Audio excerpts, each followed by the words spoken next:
Hey YouTube, I'm going to show you how to make a pallet wood couch. The materials you're going to need for your pallet wood couch. Of course you're going to need some pallets.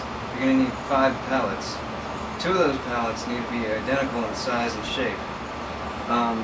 Then you're going to need some cushions. I got this here. I got a couple of these. And I got some of these. These are the backs and this is where your butt goes. I found these on the side of the road. Yeah. They didn't even touch the dumpster.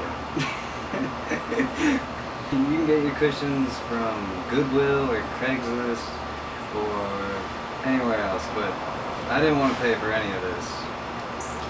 That's how I live my life. You're also going to need about 100 wood screws.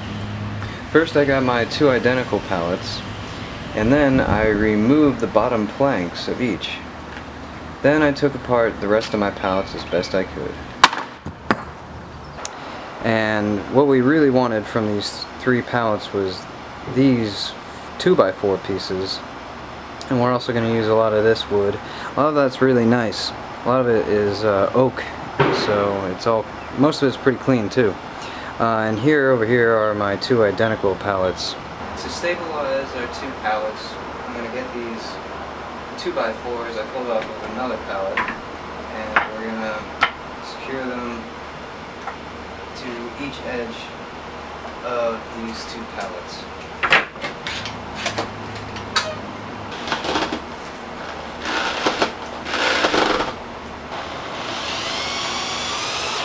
So I flipped over my base, and to install the legs I'm going to rip off these 2 end boards. Break out your ruler and we're going to measure some legs. I made my legs a foot long, but this design is very forgiving, so you can make your legs as long as you'd like.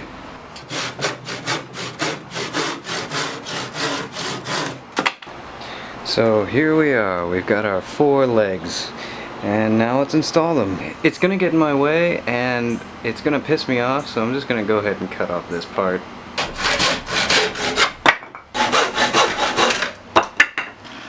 Here I'm installing a couple of 2-inch dowels through my legs, and a lot of people like to do this when they make their pallet wood couches. However, I decided this wasn't strong enough in the end, and I eventually added a couple of screws. Tonight it is a bed, but tomorrow it will be a couch. To make the back of my couch, I decided to place a bunch of my boards vertically alongside the back. Just remember, keep 4 supporting boards for the back and the front. So this is relative to my cushion size, but I'm bringing my vertical pallets up to 2 feet above the top of this pallet, and I'm scooting over the boards to 9 inches from the side of the couch.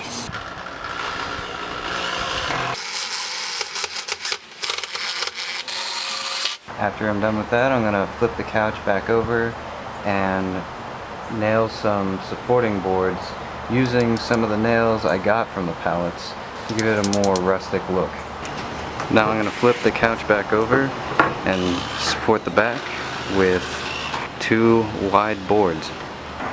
So here's where our couch stands right now. I really like the back. It looks like I just screwed on an old fence.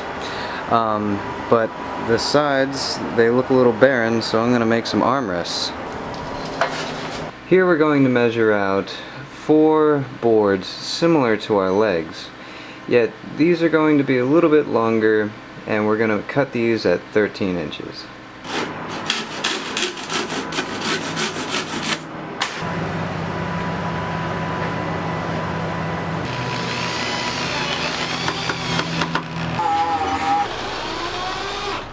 On each side I screwed in a heavy oak board to further support the couch, and this helped a lot. I took off the excess and I got another board and used my pallet nails to secure it on to the top, as for aesthetics and also to hide those unsightly screws.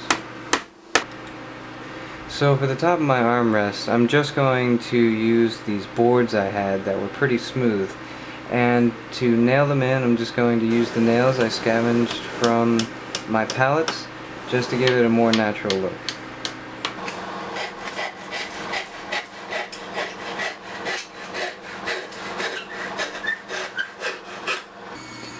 To prevent anyone from getting any splinters, I sanded down any exposed areas on my couch. Now I'm going to add the pillows.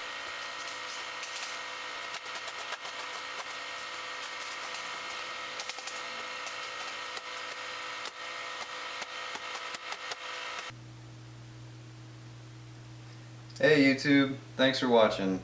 I hope you like the couch. The goal of the project was to make it totally out of pallets and as light as possible. It also stood the test of several of my friends jumping on it, and it passed, so it's pretty sturdy. And, well, I hope you liked the video, and I'll see you around YouTube.